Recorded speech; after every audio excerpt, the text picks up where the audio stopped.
Good morning, everyone. I think we go ahead to start it. I think it's my great pleasure and honor to introduce Dr. Gregory Fishbein. It's not common to have a colleague from sunny California to visit in such a chilly days. And Gregory currently is assistant professor in Department of Pathology and Laboratory Medicine in David Geffen School of Medicine at UCLA.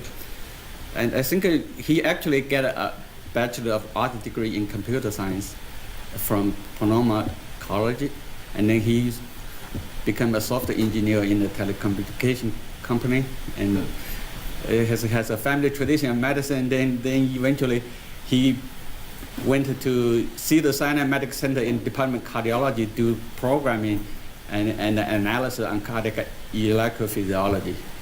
So this further make him more interested in medicine. So he enrolled in David Geffen School of Medicine at UCLA for his medical degree, and pursue AP resident training at UCLA, and then did a surgical fellowship plus thoracic pathology in UCLA, and then he went on to Brigham Women's Hospital for a cardiovascular pathology fellowship training. I think actually it's a year after Emil finished his thoracic training in Brigham Women's Hospital. Yeah. So he's pretty active in several professional societies and also serve as a review in many journals. He has already have more than 30 publications and wrote 6 book chapters. And right now we are working together to write a book about lung pathology. So today he's going to tell us an update and overview of lung transplant pathology. Welcome, Dr. Fishbein. Thank you. Thank you, everyone, for being here. Thank you for that introduction. Lung transplant pathology is something that I feel there's a lot of old stuff, there's a lot of new stuff, and it's very challenging, so I thought it'd be something interesting to talk about. I don't have any financial or disclosures or conflict of interest. And so what I'm going to do is I'm going to talk a little bit about the background of lung transplant pathology and then a little bit about the biopsy, go over the classification for acute rejection, the classification for chronic rejection, talk about humoral immunity, and then very briefly talk about future directions. So going back and reading about the history of lung transplantation, you see a panel like this, it's a bunch of old white guys, and of course there are definitely contributions made behind the scenes, and so I just want to take this moment to acknowledge the cats, because the cats were actually the animals in my reading that they first did these lung transplant experiments on. So let's acknowledge the cats. The first transplant was done in 1963 by James Hardy in Jackson, Mississippi. He did a single left lung from a donation from a deceased donor, circulatory death donor, into a 58-year-old man with obstructive tumor in the left main bronchus. So this was from a tumor. And the recipient died 18 days later. Then over the next 15 years, there also was very limited success with lung transplant. By 1978, they did 38 lung, lobe, or heart-lung transplants, and there were no long-term successes. Only 1 patient was ever discharged from the hospital, and only 9 lived more than 2 weeks, so pretty bad results. So at that point, and then what they found was the major roadblock was actually, this is not the right order. It should be the dehiscence of the bronchial anastomosis. And so what they thought was that if they could establish a better bronchial artery supply, that they would prevent necrosis and that anastomosis would stay intact. And so a lot of the research at that time was focused on revascularizing the bronchial artery. But they thought it could also just be early rejection, and so they went back to the drawing board, back to animal models, and we're looking at whether or not the anastomotic complications could be rejection. And what they found was that there was a relationship with immunosuppression and bronchial artery anastomosis dehiscence, because only the immunosuppressed animals had anastomotic dehiscence. And this may have come as a surprise, but at this time, the only treatments for rejection that they had were steroids and azathioprine. So what they decided was that the prednisone was actually impairing the wound healing, and that's why they had the dehiscence. And the dehiscence was really the major problem that they had at that time. So after the introduction of cyclosporin, that's only when we started to see some real success with lung transplantations. So post-cyclosporin, there was a series of 27 transplants between 81 and 85. Of the 20 long-term survivors, half developed obliterative bronchiolitis. So this was the new roadblock. By 35 months, they developed obliterative bronchiolitis. This was confirmed by autopsy or open lung biopsy. What they also noted was at the autopsy open lung biopsy was this perivascular cellular infiltrate and vascular intimal fibrosis. Those were what they described. And they said that their conclusion was that obliterative bronchiolitis was a consequence of rejection, and that rejection was this perivascular cellular infiltrate. At that time, heart-lung transplant was favored over lung transplant. I think maybe technically easier. You have to do fewer vascular anastomoses. And so these were patients really with pulmonary vascular disease. And what they did, when they were surveilling for rejection, all they did was heart biopsies. And it turned out that heart biopsies really didn't predict whether or not there was rejection in the lung. So that's when transbronchial lung biopsies became a new strategy for ruling out rejection. And the early experiences are really in Cambridge at Papworth Hospital. They did 43 procedures in 15 patients between 84 and 88, observed 20 episodes of clinical rejection. So these are either rejection confirmed by the biopsy or radiographic resolution or improvement of function after administration of immunosuppression. And again, the biopsy showed a perivascular infiltrate, and this time they also described mucosal inflammation, and they found that their transbronchial biopsies had a sensitivity of 84%. The other thing worth noting at that time that the biopsy was very useful for ruling out infectious etiologies. We, I think, see very few infections now at the time of biopsy, but this was in an era where there wasn't prophylaxis for PCP and for CMV, and so these were reasons, other reasons besides ruling out rejection to perform the biopsy. And this is in their paper, this is what they show as acute rejection.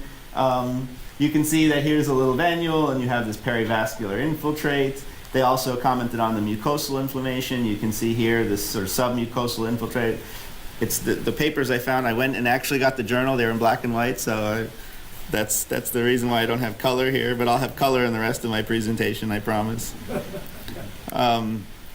So how good is the biopsy for acute rejection? Well, there were a number of institutions this is the early time with transbronchial biopsy that published series. You can see the largest being Pomerantz and Harefield Hospital, where they had 1,000 biopsy, or these are they had 1,000 procedures. So in these procedures, they would all take a different number of bites, from the lung. And in this series, they took 3 biopsies, and they found rejection in 22% with a sensitivity of 61%. So I'm just going to contrast that with Papworth, that did their average was 17 biopsies per bronchoscopic examination. They found rejection in 57%, and they've had a sensitivity of 94%. And the indication for biopsy in these studies was pretty comparable.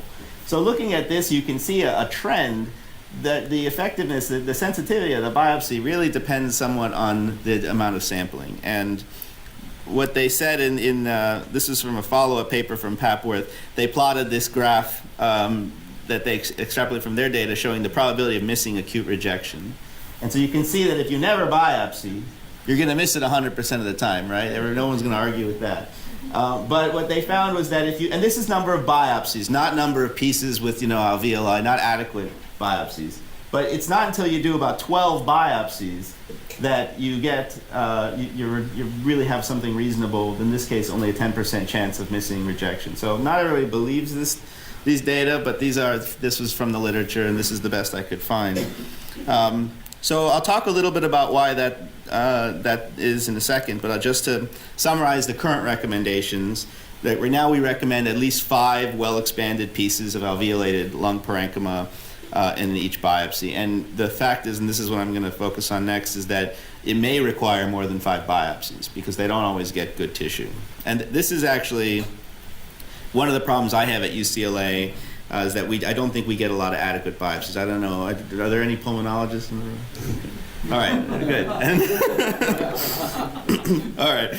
And then, the other thing is they say that the specimen should be gently agitated to inflate the biopsy fragments. These are the recommendations. And also, if there's an inadequate biopsy, they recommend that you don't grade and make sure you communicate that so that they know the biopsy may not be representative of the allograft. So that's a little bit about biopsy. So let's talk about the yield of biopsy. So in Sydney, they put out this paper evaluating 1,200 biopsies where they did, so I think that should be 1,200 procedures, sorry.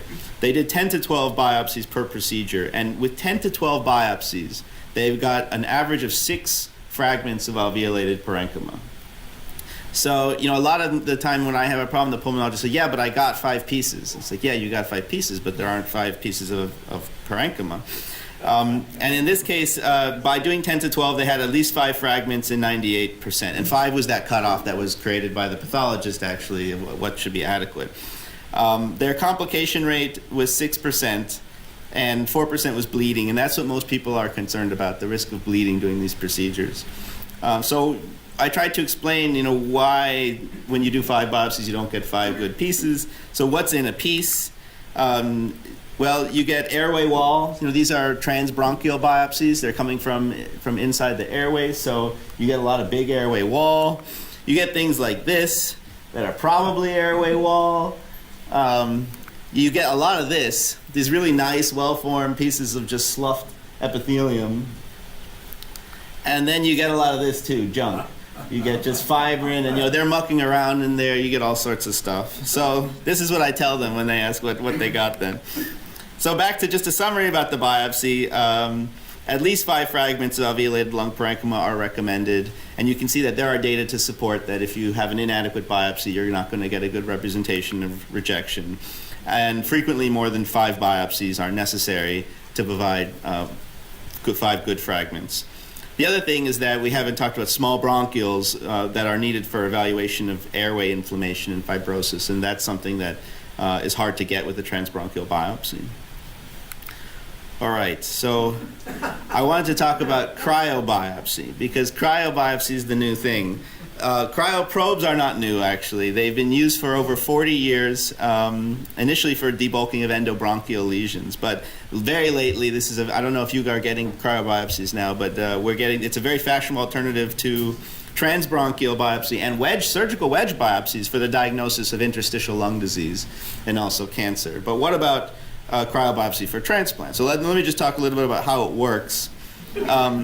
So basically, they take a cryoprobe and they push it against the region of interest. They let it cool for 5 to 6 seconds so it's stuck. And then they just pull it, and it comes with a nice big piece of tissue. The tissue is thawed and placed in formalin for routine processing. And then you end up with this. You can see this is just to contrast the forceps biopsy. This is a huge forceps biopsy to the cryobiopsy. You get much more area, you have many more alveoli, and infinitely more bronchioles because they're able to get a further distance from the larger airways. But wait, there's more. Cryobiopsies, they don't have the same artifacts as forceps biopsies. So those of you who read transbronchial biopsies know there's a lot of crush artifact because they use these forceps and they bite.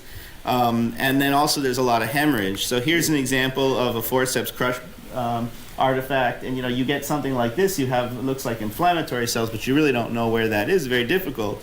They can be filled with a lot of hemorrhage, which makes them hard to interpret as well. You can have crush and hemorrhage, and you wonder how anybody can interpret something like this. But cryobiopsies, they're still unaddressed issues. Adequacy is one. I just talked to you about why you need so many pieces for a transbronch, but what about in a cryobiopsy? Transbronchs, they take different locations. They do sampling, and maybe 2 big pieces from the same location, are not as good as taking 5 little pieces from all over the place. We don't really have guidelines about cryobiopsy. And the other thing is safety. It's a big piece of tissue, and so our pulmonologists, our transplant pulmonologists, are actually very worried about bleeding. So our interventionalists do the cryobiopsies. We don't get very many for transplant, but they're not as concerned about bleeding.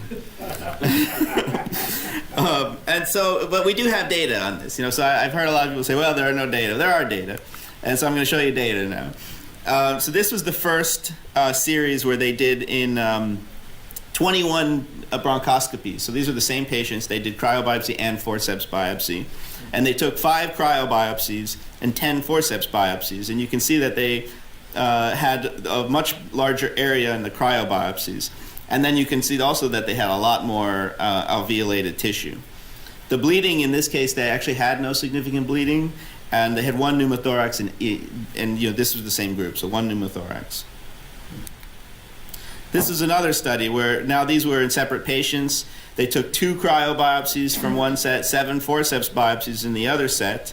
What was interesting is that the fluoroscopy time was less in the cryobiopsy. Of course, the sample area was larger, more tissue, and although it didn't have statistical significance, you can see that they had a higher incidence of rejection in the cryobiopsy group. And I don't believe that population was rejecting more. I think that probably it's a more sensitive assay. Can I justify that with data? Well, okay, not yet apparently. So this is a group. This is from the Mayo Clinic. They showed 27 cryobiopsies versus 27 forceps biopsies. One thing that this added to the data, they talked about biopsies without small airways. So you can see that in a cryobiopsy they had fewer biopsies without small airways, but they made a point that they got more vanuoles too. And more vanuoles means that you have that's actually where you look for acute rejection, and also it may provide potential for evaluating for vascular chronic rejection. And again, they found the same observation, that acute rejection was more common when you did a cryobiopsy, and also just additional findings like acute lung injury, organizing pneumonia, other things that might explain allograft dysfunction they were able to find. And they actually didn't have any bleeding in the cryobiopsy group. This is the most recent study. Now that our ends are quite a bit larger, to 200. In this one, they actually have statistically significantly demonstrated that acute rejection, the cryobiopsy is more sensitive. So there, you can see that there's a statistically significant increase in the acute rejection in the cryobiopsy group, as well as for other possible etiologies for allograft dysfunction. So, to summarize cryobiopsy of the lung, you have more alveoli. 3 pieces provide twice as many alveoli as 10 forceps biopsies. You have more small airways. You have more veins and vanuoles, and you have less artifact. When I say less hemorrhage, I mean in the biopsy, because the risk of bleeding is sort of after the biopsy. So pathologists love cryobiopsy, but it's a tough sell to the pulmonologist sometimes. And what they'll argue is that it's the data that we're not seeing that have the high risk of bleeding, that those studies aren't published, so that they don't believe that it's safe. Okay, so I want to talk about cryobiopsy because that's the hot new thing. Now I'm going to go back in time, circa 2006, and talk about acute rejection. So, so just to back up here, this is the ISHLT classification for lung rejection. They break it up into A, B, C, and D. A being acute rejection, B being airway inflammation, which I think they said is less specific than acute rejection, but it likely represents rejection, but it's less specific. Chronic airway rejection and chronic vascular rejection. Now, chronic vascular rejection is not something we evaluate in the biopsies, but they listed that as a type of rejection. So just focusing on acute rejection for a second, they have a 5-tier system for grading where A0 is no rejection, and then they have minimal, mild, moderate, severe. So I'm going to talk about what those mean.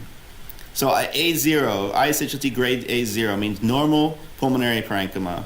There's no evidence of a mononuclear cell infiltrate in the alveolar tissue. Infiltrates surrounding small vessels in the airway are considered on the spectrum of airway inflammation. And lymphoid aggregates, we see sometimes adjacent to airways, are not counted. I should add here that it should be an adequate biopsy. You shouldn't assign, per recommendation, it's not recommended that you assign a grade of A0 if it's not representative, if you don't think it's representative of the lung. And so here's what A0 looks like, and this is nicely expanded tissue. You can see very normal looking lung. Not much more I can say about that. So now let's talk about minimal acute rejection, or A1. So in A1 rejection, this is a photograph right from the consensus paper. It's scattered, infrequent, perivascular mononuclear infiltrates in the alveolated lung parenchyma. And you can see them here. Here's this venule, and you can see this little sort of ring of mononuclear cells. And they form, they're about 2 to 3 cell layers. So what's the difference between A1 and A2? So unlike A2, you don't see eosinophils in grade A1, and you don't see endothelitis. So if you find those, you have to bump it up to A2. And the rings are only 2 to 3 layers thick. So if you have a more robust infiltrate with more rings, that makes it A2. So here's an example of the very, very minimal A1, where you do see, here's that venule and here's that little cuff of lymphocytes and histiocytes. Here's another example where you have, here's your venule, and again, you have sort of the small cuffing. These are very minimal. Here's another example. Same phenomenon. In A2 rejection, mild acute rejection, you see that perivascular infiltrate is more frequent. You can have eosinophils. The perivascular cuffing is more than 3 layers thick. And then reactive endothelial cells and endothelitis can be present. Unlike grade A3, the infiltrate is confined to the perivascular compartment. You don't have any spread into the adjacent alveolar septa. So that's the difference between A2 and A3. And here's an example of A2 where you can see that it's a little bit more robust, and you see them more frequently. It's more than 3 cells thick. This is another example of A2 where it's a little bit of a more robust infiltrate, and in the biopsy, you see it more frequently. A3, so moderate acute rejection. So moderate rejection is defined by an extension of the infiltrate into the alveolar septa, not just around the venule. And there should be easily recognizable cuffing of venules and arterioles as well. But what you also see is that perivascular infiltrate will trickle into the alveolar septa. In this case, usually endothelitis or endothelialitis or endotheliitis, however you like to say it. I like endothelitis, is more common. And unlike a higher grade of rejection, unlike A4, you don't really have diffuse inflammation, and you don't really see extensive lung injury. So to me, lung injury is really what separates an A3 from A4. And here's an example of A3. You can see easily recognizably that there's that cuffing of a venule, and yet you also have extension of the mononuclear cells along the alveolar septa. And here's another example where there's probably a venule in there, and then it's trickling along. Here you can see that there's reactive pneumocyte hyperplasia. These pneumocytes look quite plump, very prominent, but there's no acute lung injury. Here's another grade A3. You can see again that the chronic inflammation extends along the alveoli and through the alveolar septi.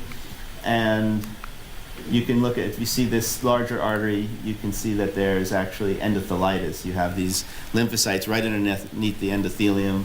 They sort of lift up the endothelial layer. So this is endothelitis. And this is just a higher power of one of the foci where you can see that around the vessels you have this infiltrate, but it also trickles along the septum. So grade 4, severe acute rejection. We don't see this very often, and this is characterized by a diffuse perivascular, interstitial, and airspace infiltrate of mononuclear cells. There's a phenomenon of what they call paradoxical diminution of the perivascular infiltrates at low power. It doesn't look like as much inflammation, and they attribute that to a more mixed infiltrate with more histiocytes, which are larger, and so it doesn't look as dense. Endothelitis is seen, and you have some morphologic evidence of acute lung injury. So reactive pneumocyte hyperplasia on one end of the spectrum, organizing pneumonia, which sort of represents a subacute form of acute lung injury, fibrin deposition, and hyaline membranes. So those are the things you see in severe acute rejection. And so here's an example showing how it's a diffuse infiltrate. The architecture is generally obscured. You can see it's very easily recognizable. And here's an example right out of the consensus paper where you can see, if you look, there's actually some organizing pneumonia right here, and there's intraalveolar fibrin. You can see inflammation in the vessels and endothelitis pretty easily. And obviously reactive pneumocyte hyperplasia, this almost resembles adenocarcinoma in situ. Look at how prominent these are. Here's a higher power, and I just want to focus on the pneumocyte hyperplasia here, and also these the alveolar fibrin. So it's evidence that there's some acute lung injury going on. Yes? Grade 3, have you characterized lymphocytes and their precise markers? I don't routinely perform immunohistochemical stains on lung biopsies for transplant evaluation. I believe they do at Columbia, but no, I haven't. I don't have any experience with that. Does anybody have any? Okay. So I just want to speak a little bit about how reliable we are, how much agreement there is in interpreting these biopsies for acute rejection. There was this study, the Largo study, where they were looking at a gene expression profiling, correlating it with whether you can make a serologic diagnosis of rejection. This involved 20 centers internationally, and there were 1,500 biopsies from 800 subjects. All of these biopsies were reviewed at their institutions, but then re-reviewed by a panel of experts. And so it was 3 pathologists. It was Chuck Marbeau, Henry Tazalar, and Jerry Berry. So those 3 were looking at them. And if they are 2 out of 3 of them agreed on the diagnosis, they considered that consensus. And here you can see...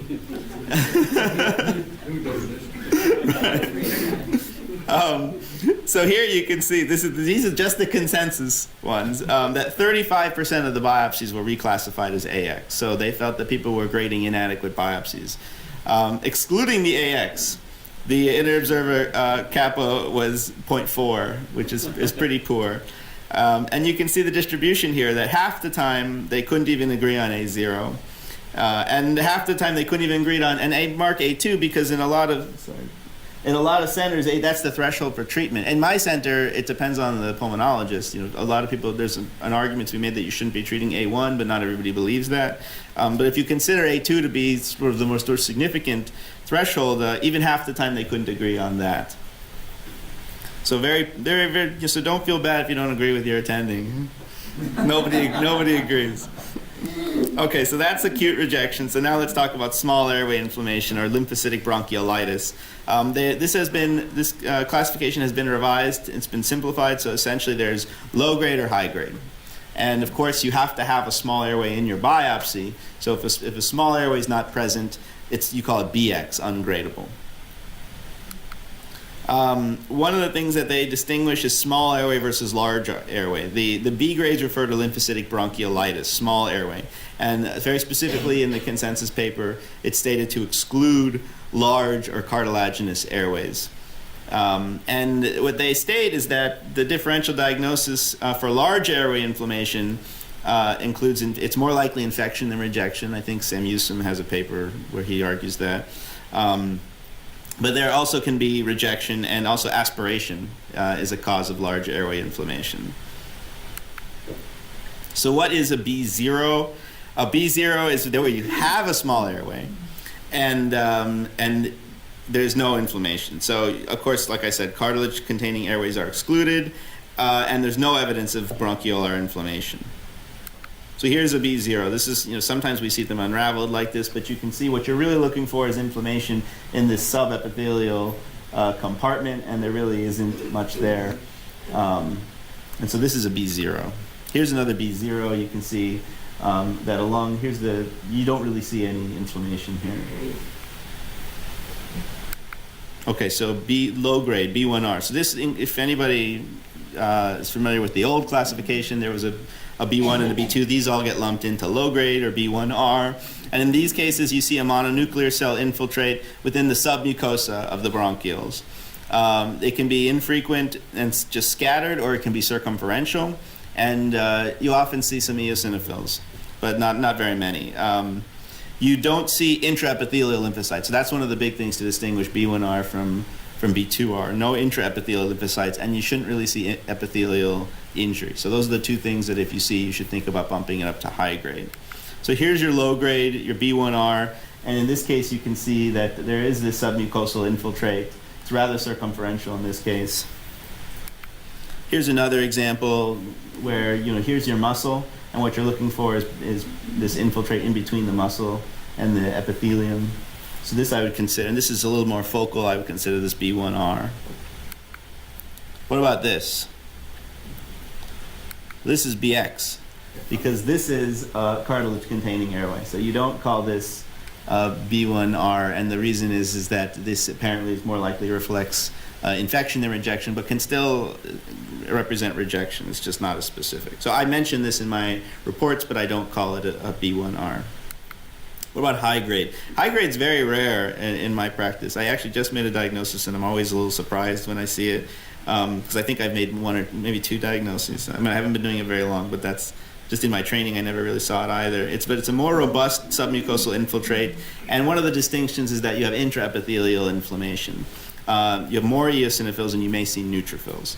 A lot of times the epithelial injury it's present, and it can be severe where you don't even see the epithelium. And there can be squamous metaplasia, ulceration, like I said, you don't even see it, or there can be an exudate, a fibrinopurulent exudate.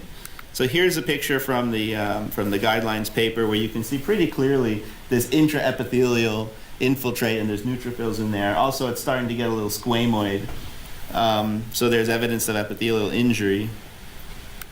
And here's an example where you have, if you don't see some sloughing or some change in the epithelium, it's probably not high-grade rejection. Here you can see can't really even make out the epithelium, and there's this pretty more robust infiltrate that's right under the basement membrane. So these are my examples of B2R. So that's airway inflammation. So now those were the A and the B. We can talk about the C and the D, chronic rejection. And in the 2006 classification, there's chronic airway rejection. It can be absent or present. It's as simple as that. And how much time do I have, by the way? 1 hour. So is it at the hour? Okay. So they could be C0 or C1. And in chronic airway rejection, they also call this mural fibrosis or obliterative bronchiolitis or bronchiolitis obliterans. And this correlates with the bronchiolitis obliterans syndrome, which is now also called obstructive chronic allograft dysfunction or obstructive CLAD. This affects the membranous and respiratory bronchioles, so I think in very severe cases we do see it a little bit in the large airways, but for the most part this is a disease of small airways, which is why when you're looking at the acute rejection of the airways, you're looking at small airways. Fibrosis can be concentric or eccentric, and there may be a scar with mononuclear cell infiltrates. So here's an example where you can see, this is C1, you have this plugging. It's almost like a little plug like you would see in an organizing pneumonia pattern or like a boot pattern. And here you can see this is a slightly different pattern. You don't really get that plugging, but you see this loose fibroblastic proliferation that's underneath the epithelium, more like a constrictive bronchiolitis pattern. You can see that too. And sometimes you see something like this. And if you look, you can see the outline where the muscular layer is, but it's completely obliterated by fibrosis. So, and hence the name bronchiolitis obliterans. And then also the elastin stains can be very helpful. We do trichrome with elastin at UCLA, and you can see, it just helps to point out the muscle and this elastic layer where the airway used to be, and it's completely obliterated. So we do these on every biopsy to evaluate for chronic airway rejection. Chronic vascular rejection. This is something that they don't even give grades. They just say it's there, and it's called D. This is something you don't see in the biopsies. Rarely will I comment on a vessel in a biopsy that looks like it has it. This is also called transplant atherosclerosis. I hate that term, but it's in the paper. It has the same features as allograft vasculopathy of the heart, which include intimal fibromuscular hyperplasia, varying degrees of chronic inflammation, and concentric luminal narrowing. And it's generally not seen in the biopsy. And here you can see that very nicely with the trichrome elastin stain. It's an intimal proliferation, and there's mixed inflammation, chronic inflammation in that fibrosis. But what about type E? So, in 2006 we recognized 2 types of chronic rejection, but now we recognize a fifth type of rejection, a third type of chronic rejection. and it's really characterized by fibroelastosis. This was also called upper lobe fibrosis, and it's the histologic correlate of something they call restrictive allograft syndrome, also called RCLAD. And actually last month I was reviewing a consensus paper that ISHLT is going to put out, I think, in the next year. So it's the classification of this and the descriptions currently under review. But some people will relate it to pleuroparenchymal fibroelastosis. There's a disease called idiopathic pleuroparenchymal fibroelastosis, and what you see, it almost looks like apical cap. You get in the pleura and the subpleural parenchyma, you can see this fibrotic proliferation. And if you look at high power, it's very, very rich in elastin fibers. They're in the consensus paper, they're calling it intraalveolar fibroelastosis, but I think in my experience, it does resemble PPFE, and you do see a pleural component. So that would associate with a number of acute changes falls under the histopathology of restrictive allograft syndrome. So that's probably part E if we revise the classification. So what else do we see? We see large airway inflammation. I mentioned that. Often we see alveolar hemosiderosis. We mention it, but it's really not much significance because these patients this persists, up to, I think, over a year after the transplant. It's not a good way of getting rid of these. If I see reactive pneumocyte hyperplasia, I'll mention that, and sometimes that correlates with infection. Organizing pneumonia, you can see these plugs of fibroblastic proliferation. You mentioned that. It's sort of a subacute lung injury. And then acute lung injury, you mentioned that when you see it. And here you can see really nicely hyaline membranes. So diffuse alveolar damage in this case. Foreign material sometimes we see, I mentioned. I have one patient, every single biopsy, I see this. Not sure if this is donor-derived or what the deal is, but you can see it here in the air spaces and actually incorporated in interstitium. We don't see this very often anymore, but cytomegalovirus, this is something that we see. Now there's prophylaxis, so we don't see it very much. Here you can see the fibrin in the alveolar space. This is pneumocystis, but we don't see that very much anymore either. Okay, so now I'm going to talk about humoral immunity, and this is something that's a little bit controversial still. But I think as people are living longer with lung transplants, we're focusing a little bit more on the humoral component. And so this is the basis of this is circulating antibodies. They may or may not be donor-specific antibodies. So people, they'll have lots of transfusions, they're going to have antibodies. They may be preformed, so they may know about them when they do look at them for HLA matching, or they may form de novo. They may be HLA class 1 or class 2. And they also may be non-HLA antibodies, so AT1R, endothelin type A receptor. We also do, I didn't put MICA in there, but there's other ones as well. So they can be non-HLA as well. And it's quite common in lung transplant to have circulating HLA antibodies. And we know that they're associated with rejection. So I'm not talking about donor-specific antibodies. I'm just talking about having antibodies. 10 to 15% of people will have HLA antibodies. And they're associated with moderate rejection, with mild to moderate, or mild, moderate, and severe rejection. It's also associated with lymphocytic bronchiolitis. And they have also associated with bronchiolitis obliterans syndrome, which is really the limiting factor after the early period that determines the life of the graft and the patient. Some patients get retransplants. So what about donor-specific antibodies? So if you look at patients with preformed donor-specific antibodies, there's a significant decrease in the 1-year survival. And a lot of the time the graft failure happens within the first year. In this group, 9 of them, actually, the graft failure occurred in the first 30 days. So preformed donor-specific antibodies are bad. What about de novo antibodies? Well, early after the transplant, you can see that there's definitely a difference in survival if you have early DSA.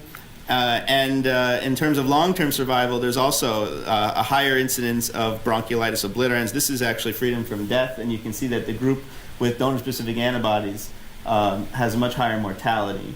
It's associated with more low and high-grade bronchiolitis obliterans syndrome, decreased survival, and increased death from bronchiolitis obliterans syndrome. This is the title of a lot of talks at at ISHLT every year, are all DSA created equally? And what do I mean by that? Well, they can be class 1 versus class 2. They can be HLA, different locus, the HLA DQ versus DR. Not all antibodies can bind C1q, which means that they can't fix complement. So there's a question of if it can't fix complement, can it cause antibody-mediated rejection? And they can be different subclasses. So IgG2 and IgG4 by themselves can't fix complement. There has to be some component of 1 and 3. 1 and 3, if you have them together, it's worse. And then, of course, they can be non-HLA and HLA, and does that make a difference? So I'll tell you what we know about that. There is a difference between 1 and 2. That you see that there's a long-term survival was worse with class 2, and that if you have both class 1 and class 2, that's even worse. In this case, the freedom from BROS was the same, but this was the death. This is interesting that by locus, so 36% of the patients in this group developed DSA, and you can see that DQ was actually one of the more common de novo DSA to develop. And why is that important? Well, turns out DQ is bad. And if you look here at all DSA, there's a difference in clad probability. So that's chronic allograft dysfunction. But if you separate out the DQ, I mean, it's really because of the DQ antibodies. So DQ antibodies are worse than other antibodies. What are some risk factors for the development of DSA? The lung allocation score, so the patient, retransplantation is a risk factor. Patients with primary graft dysfunction are at higher risk. Infection. We talked about pre-transplant antibodies. Patients with de novo antibodies are at high risk of developing new antibodies. And patients with non-HLA antibodies are at higher risk of developing more antibodies as well. Patients with acute cellular rejection are more, and we see this actually, people go on a vacation, they don't take they run out of meds, they don't take it, and they have a little episode, and then they come back with all these new antibodies. And patients with antibody-mediated rejection are likely to develop new antibodies. Which brings me to antibody-mediated rejection. So right now I've just been talking about the presence of antibodies in the serum. I haven't talked about antibody-mediated rejection. So what is antibody-mediated rejection? Well, here's the theory. I made these drawings, this cartoon, by the way. It's the circulating antibodies in your endothelial cells. They're donor-specific. They bind the endothelial cells. They bind to C1q, and they fix complement, and then you get deposition of all these complement byproducts, including C4d. And I'm mentioning C4d because this is what we target, on the histology. C4d positive biopsies in DSA is bad. You can see that the 1-year survival is 11% if you have a C4d positive biopsy and DSA. So what is the histopathology of AMR? Well, it depends who you ask. I know a lot of people who feel very strongly that AMR looks a certain way, but many of them say different things. And so I think right now in the consensus paper, at least, there's 3 things that we really look for to say this is the histology of AMR. It's capillary inflammation, endothelitis, and acute lung injury. And then with immunohistochemistry, we can look, or immunofluorescence, we can look for C4d deposition. So at one end of the spectrum, you have neutrophil margination.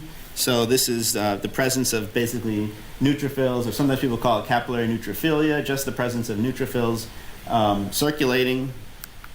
The other end of the spectrum is capillaritis. Here you can see there's fibrin, and the neutrophils are actually breaking down the endothelial cells, so this is very severe. Endothelitis, again, a picture of it sort of lifting up the endothelium, and you have this infiltrate here, not specific. None of these are really specific, maybe neutrophil capillaritis, but we don't see that very often. And then acute lung injury. Sometimes all we see is acute lung injury. Here are those hyaline membranes. And then normal histology. So you may say, well, how could this be antibody-mediated rejection? Here's what C4d looked like. This patient actually had donor-specific antibodies, was subclinical, didn't have any symptoms, but because of the new antibodies, I ordered a C4d, and you can see really, really nice capillary staining, and this is the pattern you're looking for. C4d will deposit all over the place, but you're really looking for this capillary staining pattern. So this is one of the stronger C4ds I've ever seen. So do you order C4ds on your biopsies? So there's a recommendation of when should you order C4d. If you see neutrophilic capillaritis, you should order C4d. If you see neutrophilic septal margination, or that capillary neutrophilia, you should order C4d. If there's high-grade ACR, persistent or recurrent ACR of any grade, acute lung injury, high-grade lymphocytic bronchiolitis, persistent low-grade lymphocytic bronchiolitis, obliterative bronchiolitis, arteritis in the absence of infection or rejection, Graft dysfunction without any morphologic explanation, and any finding with de novo DSA. So that's the recommendation. And there's a 12th one. Sometimes I'll perform it whenever a clinician asks me to. I'll perform it. Here's what it looks like again. I just want to stress that you're not, because there's a question about the sensitivity and specificity. I'm going to talk about in just the next slide. But really what you're looking for is this very specific pattern of capillary staining, capillary endothelial staining. C4d immunohistochemistry is insensitive. So across the board, it's not like other organ systems for some reason. It's generally, you can see here, between 22 and 38% in these series of DSA positive patients were actually C4d positive. And in my experience, I'm doing a small study on this. I have the same sort of number, 20% basically of our DSA positive clinical antibody-mediated rejection patients actually have positive C4ds. So at this point, I just wanted to point out, right now we're looking at complement, but maybe something's different in the lung. I don't believe that they're having a C4d negative AMR. I think something's just different about the assay. Maybe alveolar macrophages are cleaning it up, who knows. But one of the other things that we can look for is we know that the mTOR pathway is involved in antibody-mediated rejection. It's involved in endothelial cell activation by class 1 and class 2 antibodies. This is some work that's been done at UCLA. And two of the proteins that I want to point out in this cascade are the phospho S6 kinase and phospho S6 ribosomal protein. These are markers that we've tested in heart allografts that have been relatively sensitive and specific for antibody-mediated rejection. And this is something that actually I'm working on in lung tissue. And this is a patient, a 60-year-old female with multiple de novo DSA. You can see the C4d was negative, and the phospho S6 ribosomal protein shows. What's very interesting is that it actually highlights pneumocytes, and it also highlights macrophages. And I'm not sure why that is, but it seems to be, in our little experience, quite a good marker. You can see here, this is our, we did a pilot of 5, and actually all 5 of them, of these patients, had phospho S6 ribosomal protein staining in that pattern, and nothing in the DSA negative group, and in all of these, the C4d was negative. So this is something that we're working on, and we have a platform actually at USCAP. We're going to talk about this. How is antibody-mediated rejection classified? So there was a paper in 2016 that talks about the classification. They divide it first into clinical and subclinical. That's based on allograft dysfunction, and then it's about assigning probability, whether it's possible, probable, or definite. How sure are you? So for clinical antibody-mediated rejection, it's based on 4 criteria: allograft dysfunction, exclusion of other causes, whether you have those histologic features that are all nonspecific, whether there's a C4d positivity, and whether there's DSA. So these are the criteria. So to make a diagnosis of definite AMR, probable AMR, any AMR, it has to be a clinical pathologic correlation. Definite means you have allograft dysfunction, DSA, positive histology, and positive C4d. They say that ACR and AMR may coexist, but you've excluded other causes. Probable AMR means you have 2 of the following, or if you have some other, something like infection or rejection, you have to have all 3, and that's probable. And possible means you have 1 of them, or allograft dysfunction plus infection or rejection, and 2 of them. Subclinical AMR, so now these are patients who do not have allograft dysfunction. And so then you take that out of the equation. It's based on the presence of DSA, histology, and C4d staining. So for definite, it's 3 out of 3. Probable, it's 2 out of 3. Possible, it's 1 out of 3. So what I do if I see C4d or something that they correlate, I'll look at the histories, I talk to the clinician, and in a comment, I try to say, based on my discussion, this would be assigned, probable, possible, definite. So, where is this taking us now? I think a immunohistochemical marker is better than C4d. I really like this phospho S6 ribosomal protein. Actually, I got scooped on this at the last ISHLT meeting. A group from Italy has been trying this. This was something that we did first at UCLA in hearts, but they beat us to it in the lung. And I've been in communication with them. They've had the same kind of success with that marker, which is great. Donor-derived cell-free DNA, this is something that's popular, I think, along all transplantation right now. You basically can look for DNA specific to the donor, and it's an indication that there's some sort of allograft injury. Right now you have circulating DNA from the donor. And gene expression profiling. So this is something that I think that Largo study was looking at, I think, serology, and it was kind of a bust.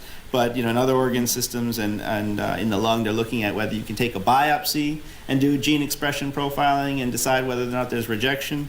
And then also looking at lavage specimens. These patients all get BALs, for cultures and things like that, and whether you can just use the lavage specimen and not even biopsy to make a diagnosis of rejection. So those are the types of things we're going to see in the future. And with that, I'll conclude. I was going to show you a picture of 75-degree weather in the middle of January, but I decided that I wouldn't kick you while you're down, and so here's Los Angeles. All right, well, thank you. Thank you very much for your attention, and I'll happy to answer any questions if I can. Yes. Thank you very much. That was a very interesting talk. I have actually two questions. Number one, what are the precise clinical manifestations that prompt a pulmonologist to do a biopsy? And number two, have you looked at all at C4d as a more sensitive way to look for antibody-mediated rejection? Okay, so the first one was about the clinical manifestations of rejection. Are there precise indications for a transbronchial biopsy? I think I don't know of any. So surveillance biopsies are done. It depends on the institution. I think Papworth, after that, one of those large studies, decided they would stop doing surveillance biopsies altogether. So they only did them when they wanted to rule out infection or rejection. That tends to be what we hear, this clinical of infection versus rejection. They have some allograft dysfunction, or they have some symptoms that they describe, and but we do see surveillance biopsies. So I'm not really aware of any specific criteria that indicate, and I find that it depends on the pulmonologist a lot. So your second question was whether we've tried C4d staining in the biopsies as a more sensitive marker of rejection. I can tell you that we do C4d immunofluorescence at UCLA. We have tried to do immunohistochemistry. It tends to be technically difficult to perform, and I think that's everyone's experience with immunohistochemistry. So, and we don't take tissue for immunofluorescence from lung biopsies. So they're rarely. So I can't speak to that. But in the heart, C4d is not more sensitive, but more specific, actually. So we will find that in some people we get C4d positive biopsies with the C4d negativity. And we don't know what that means, if they're subclinical. Those patients, I think there's a Cleveland Clinic study that says that some of those patients will never develop C4d positivity ever again. Some of them, they'll persist, but nothing happens. Some of them will persist, and then they'll develop antibody-mediated rejection. And C4d, if it's there, it correlates better with the presence of DSA and the presence of symptoms and clinical AMR. After patients have been treated, C4d disappears first. So it takes about over a month for C4d to clear. But C4d will usually clear within a month, so you can use it as a marker of improving. So I think it's more specific, but I don't believe it's more sensitive. I don't see cases that are C4d positive that are of heart biopsies that are C4d negative. I don't think I've ever seen that. Okay. Yeah. So going back to your question, we do rarely do C4d immunohistochemistry. Unfortunately, there are really difficulties with that, and to a point that it becomes unreliable, really. Right. So that is the major drawback to C4d. Mm-hmm. The question I have is, one of the leading indications we have for lung transplant assessment for rejection is limiting the amount of tissue that we get. Yeah. So the major recommendations would be 500 alveoli at least. Right. And these probably through Airway, we almost never get that. So in your practice, Yeah. at UCLA, what is your very median indicator? That's a great question because I have the same problem. So I didn't mention this, but the criteria, it's not just alveoli lung parenchyma, but it should have 100 alveoli, and they never do. And I've struggled with this actually. I think when my training, we were very willy-nilly about just calling things A0, and then as I trained at other places and saw other people do things, I realized that some people are very strict about it. And after seeing those data about the AX, I tend to be more strict about it. So I've spoken to some of my colleagues at different places. Some people have a hard line. The other thing I've heard is that if there's if you have 4 pieces, that you know people will, like I know Jerry Berry at Stanford, they'll assign a grade, but they'll also put a note in saying that it's suboptimal. And so that's essentially what I've done. I'm not because we rarely get ISHLT adequate biopsies. If I have 3 pieces, I will say, no rejection seen on 3 pieces, or I'll say, if there's mild rejection, I'll say mild rejection seen on 3 pieces, cannot exclude higher grade rejection. If there's 4 pieces, I'll actually give it a score, A0, A1, but I'll have a caveat that ISHLT recommends 5 pieces. So that's what I do in my practice. But I have the same problem, and actually speaking to other people in different institutions, there's a difference between when the transplant pulmonologists do the biopsy and when the interventionalists do a biopsy. I already established there's no pulmonologists here. So at Stanford, they switched so the pulmonologists never, the transplant pulmonologists don't do the biopsies anymore. And my understanding from talking to Jerry Berry is that the biopsy suddenly became adequate all the time. So now he gets great biopsies all the time. And I've observed that when the interventionalists really only do it on an inpatient basis. And their biopsies tend to be better. And especially now that they're liking cryobiopsy more, and I think that with experience they have less bleeding, we're getting good biopsies from them. So maybe you'll start to get more cryobiopsies, maybe the interventionists will take over. Because the micros are possibility of getting cryobiopsy. Yeah. Unfortunately, they are a little resistant here. Yeah. They don't want to do it, especially in the first 3 months. They refuse to do it. Right, we don't get very many of them at UCLA, and our transplant pulmonologists don't want it. Yeah, so I think our experiences seem similar. Just a question about the C4d. In lung, C4d immunofluorescence is not useful, right? We only say IHC works in the lung. The only experience I have actually thinking about it with immunofluorescence, I've had anecdotal cases where the patient they're really suspicious for AMR and give us tissue to do fresh tissue for IF or tissue in Zeus for IF. And at autopsy, in patients who've had lung transplants where I've suspected AMR, I'll try to get tissue quickly and do IF. And I also have, I think without that counter stain, it's really difficult to know where the staining is. And other things like acute lung injury, any sort of, that will just you'll get a lot of C4d staining. So I really try to emphasize that it has to be that really nice, definite pattern of staining. And data show that if you are very strict about that, then it is actually very specific. So in some of those studies, they said 100% specificity. In I think I've done 20 cases now that have been positive. It's been more like 90% specific if you use really, really hard, fast criteria of that capillary staining in over 50% of the biopsies. But yeah, C4d immunofluorescence, I think, is you get a lot of junk. It's very difficult to know where the staining is. Because the lung has a lot of elastic tissue, the IF is. Yeah, you get a lot of background staining. Right. But I think the UCLA and the other institutes is only a couple center can do IHC and C4d. So if IHC really works, I think. But also nobody likes reading them because it really looks like somebody just wiped their shoe with C4d. Yeah. Yeah, any more questions? All right, well, thank you very much for your attention. I really appreciate it.